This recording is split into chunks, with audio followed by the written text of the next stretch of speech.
और अब चलिए बात करते हैं दिल्ली की जंग की। दिल्ली विधानसभा चुनाव में अब बहुत कम बचे हैं, काउंटडाउन शुरू हो चुका है और मौसम सर्दी का है, लेकिन राजनीतिक तापमान जो है बढ़ रहा है।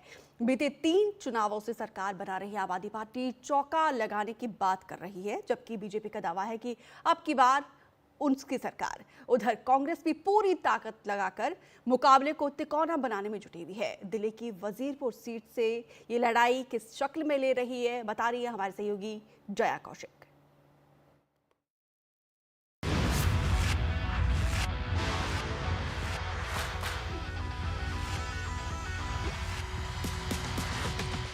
इस वक्त मैं हूं वजीरपुर विधानसभा निर्वाचन क्षेत्र में, जो कि दिल्ली की 70 कॉन्स्टिट्यूएंसीज में से एक विधानसभा सीट है।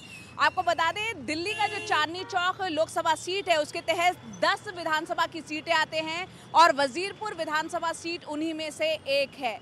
इस इलाके की अगर हम बात करें तो ये बेहद हलचल भरा इलाका है। ये अपने कमर्शियल, इंडस्ट्रियल और रेजिडेंशियल एरिया के पॉइंट ऑफ व्यू से जाना जाता है। और आज इस वजीरपुर विधानसभा सीट पर आज हम पहुंचे हैं और जानने की कोशिश करेंगे कि क्या है यहाँ की सियासत और क्या है लोगों के बुनियादी मुद्दे। तो आइए मेरे साथ।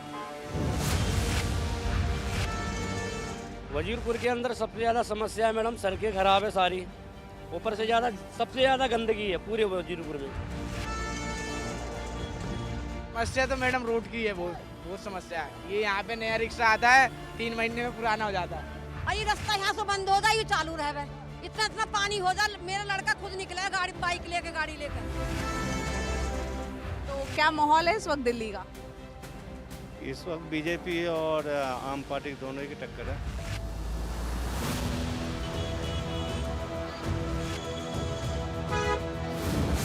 वजीरपुर में दाखिल होते ही तमाम तरह की कारोबारी हलचलें आपका ध्यान खींचती हैं।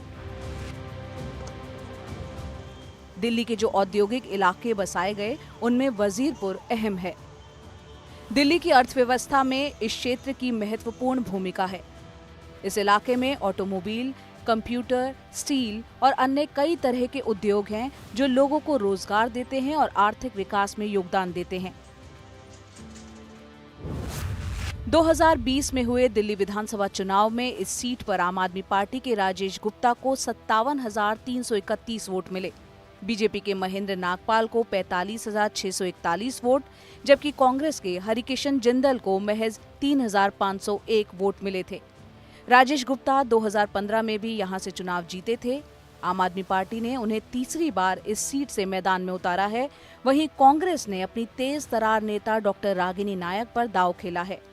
बीजेपी भी कोई कसर नहीं छोड़ना चाहती। यही कारण है कि उसने अपने उम्मीदवार का चुनाव करने में इतना वक्त लिया।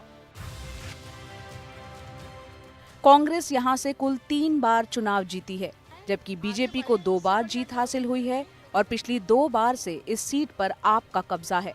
वजीरपुर विधानसभा सीट पर मतदाताओं की बात करें तो यहां कुल मतदाताओं की संख्या करीब 1,90,208 है।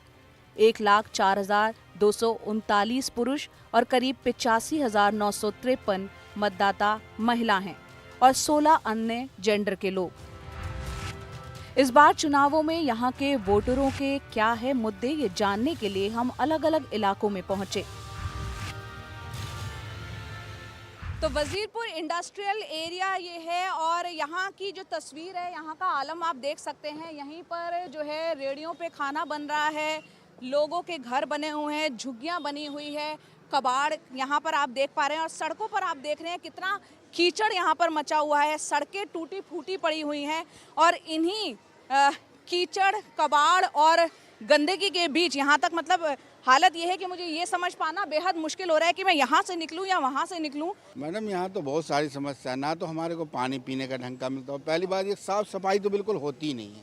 हाँ जी, ऐसा है जी, हमारे को भी 30-35 साल हो गए यहाँ पे रहते हुए। बाकी जब तक कांग्रेस थी, कांग्रेस के रहते समय मतलब समझिए कि हर चीज़ से सही थे हम लोग। नाले नूले भी इतना बुरा हाल नहीं होता था। इसके बाद पानी का भी जो है, हम लोग पानी पीते थे टोटी का। तो आप लोगों ने कभी यहाँ शिकायत नहीं की, जाके विधायक जी से मिले नहीं? ऐसा कोई सुनने को राजी नहीं, खाली बोल ही देते हैं विधायक जी। विधायक जी से बात करने पर कहते हैं हो जाएगा भाई, कोई कार्य होता नहीं है। विधायक मिलते ही नहीं है। हमारी नाली साफ नहीं होती है, घरों में पानी घुस जा रहा है। रोज समस्या ये होती है, घरों में इतना पानी घुस जा रहा है। समस्या की बात करूं, पानी का टैंकर यहाँ आता है, भीड़ लग जाती है, पानी लोग खरीद करके पीते हैं, गंदा पानी पीते हैं। वजीरपुर जेजे कॉलोनी में हम मौजूद हैं और आप यहाँ देखिए पूरा जहाँ तक निगाह दौड़ाएंगे वहाँ से लेकर आगे तक कितनी गंदगी चारों तरफ आपको नजर आ रही है। और सड़क की हालत देख के आप अंदाज़ा लगा सकते हैं कि यहाँ कितने गड्ढे में सड़क है या सड़क में गड्ढे है, कह पाना बहुत मुश्किल है। ये देखिए जेजे कॉलोनी में सड़क का हाल, सामने से गाड़ी आते हुए आप देख रहे हैं जिस स्पीड से वो गाड़ी आ रही है और आसपास जहां नजर दौड़ाएंगे सिर्फ और सिर्फ यहाँ पर गंदगी ही नजर आ रही है। आपका नाम बताइए। मेरा नाम रामानंद है जी। रामानंद जी, आप ये बताइए कि आप जेजे कॉलोनी में ही रहते हैं? हाँ जी। कितने सालों से? मुझे होगा कब 30-32 साल। 30-32 सालों से आप यहाँ रह रहे हैं वजीरपुर जेजे कॉलोनी में। क्या समस्याएं हैं यहाँ की? समस्या सड़क है और जो है कि आपको पानी गंदा आ रहा है, सब समस्याएं हैं। और बेरोजगारी का समस्या है दिल्ली के अंदर। मजदूर लोग पूर्वांचल से आते हैं, उनको काम धंधा 10 साल से नहीं मिल रहा है। एक तो सीवर की समस्या यहाँ पे सबसे बड़ी, और ये सड़कें टूटी फूटी पड़ी हैं और ना सड़कें बन रही है ना कुछ हो रहा है। अब पानी को लेकर, बिजली को लेकर? बिजली तो सही आती है लेकिन पानी थोड़ा गंदा आता है, पानी टाइम से टाइम पानी नहीं आता। क्या दिक्कतें हैं यहाँ? दिक्कत जी 2 महीने से सड़क टूटी हुई है, नाले का पानी आता है गटर का, हर साल यही हाल है। बहुत बुरा हाल है जी, 10 साल से तो बहुत बुरा हाल है कॉलोनी का। 50 साल पीछे हो गई जी दिल्ली, इतना बुरा हाल कर दिया। पानी की, सड़क की, हर चीज़ की समस्या है जी। 10 साल से वजीरपुर के विधायक रहे राजेश गुप्ता दावा करते हैं कि उन्होंने काफी काम कराया है।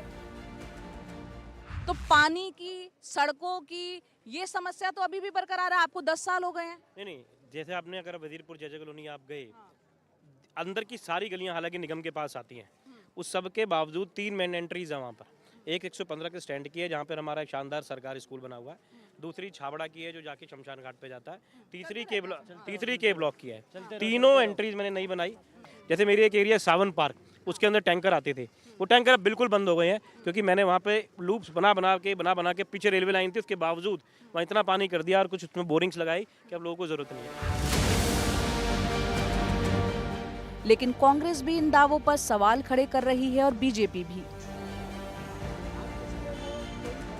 मैं तो कैमरा पर्सन से ये अनुरोध करती हूँ कि विधायक के कार्यालय के साथ वाली गली को ज़रा दिखाया जाए। और वो कहते हैं दिए तले अगर अंधेरा हो, तो आप ये अनुमान लगा सकते हैं कि पिछले 10 साल में किस तरीके का अंधकार लोगों के जीवन में है। और जया, आप आओ, थोड़ा संभल के आना पड़ेगा, आप आगे चले। ये ज़रा गली देखिए, आपको समझ में आएगा कि यहाँ सालों से नालियों की सफाई नहीं हुई है। एक पीछे से खुला नाला चलता है जिसमें कि बच्चे गिर भी जाते हैं। थोड़ा आपको संभल के आना पड़ेगा। ये नीचे देखिए। और सबसे बड़ा विरोधाभास ये है जया कि जिन लोगों का चुनाव चिन्ह ही झाड़ू है, वो क्षेत्रों में झाड़ू लगाने के लिए पहुंचे ही नहीं। और ये जो गली है, इसमें छोटे छोटे बच्चे भी रोज़ यहाँ से स्कूल के लिए निकलते हैं, आते हैं, जाते हैं। किस प्रकार का जीवन वो जी रहे हैं, ये मुझे बहुत खुशी है कि आप यहाँ तक आई। बहुत सारे रिपोर्टर्स तो इतने अंदर तक आना ही पसंद नहीं करते हैं। मुकाबला तो ऐसा कुछ है नहीं, क्योंकि 10 साल से पूरे क्षेत्रवासी परेशान हैं। केजरीवाल सरकार थी 10 साल से, उन्होंने सिर्फ झूठ और झूठ के अलावा ऐसा कुछ नहीं बोला। तो सभी जनता को पता है कि अब की बार उनको कैसे जवाब देना है, क्योंकि चुनौतियां वहाँ होती हैं जहाँ कहीं काम होता है। तो 10 साल के अंदर हमारे क्षेत्र के जो विधायक हैं उन्होंने कुछ नहीं करा, 0/0। तो अब की बार सबका मन बना लिया है कि अब की बार भारतीय जनता पार्टी को जिताना है। वजीरपुर भले ही एक इंडस्ट्रियल क्षेत्र के रूप में जाना जाता है, लेकिन यहाँ का जातीय समीकरण भी जीत की भूमिका तय करता है। यही कारण है कि पार्टियां अपने उम्मीदवार का चुनाव बहुत सोच समझकर करती हैं, क्योंकि यहाँ जहाँ दलित, ओबीसी, पंजाबी, वैश्य समाज का दबदबा है, वहीं मुस्लिम, अन्य समुदाय, जाट, गुर्जर, सिख समाज के लोग भी रहते हैं। यानी यहाँ मिली जुली आबादी है। तो दिल्ली की वजीरपुर विधानसभा सीट पर मुकाबला बेहद दिलचस्प हो चला है, जहां आम आदमी पार्टी को यहां हैट्रिक की उम्मीद है। वहीं कांग्रेस और बीजेपी दोनों ने अपनी महिला कैंडिडेट को इस सीट पर उतारा है। कांग्रेस ने अपनी तेसरा राष्ट्रीय प्रवक्ता रागिनी नायक को यहां से उतारा है। वहीं बीजेपी ने पूनम शर्मा, जो कि मौजूदा पार्षद है, उनको मैदान में उतारा है। बहरहाल यहां 8 फरवरी को ही नतीजा सबके सामने होगा, किसकी होगी जीत और किसकी होगी हार। फिलहाल वजीरपुर विधानसभा सीट से मैं जया कौशिक, कैमरा पर्सन कमलकांत और सुशील राठी के साथ NDTV इंडिया के लिए।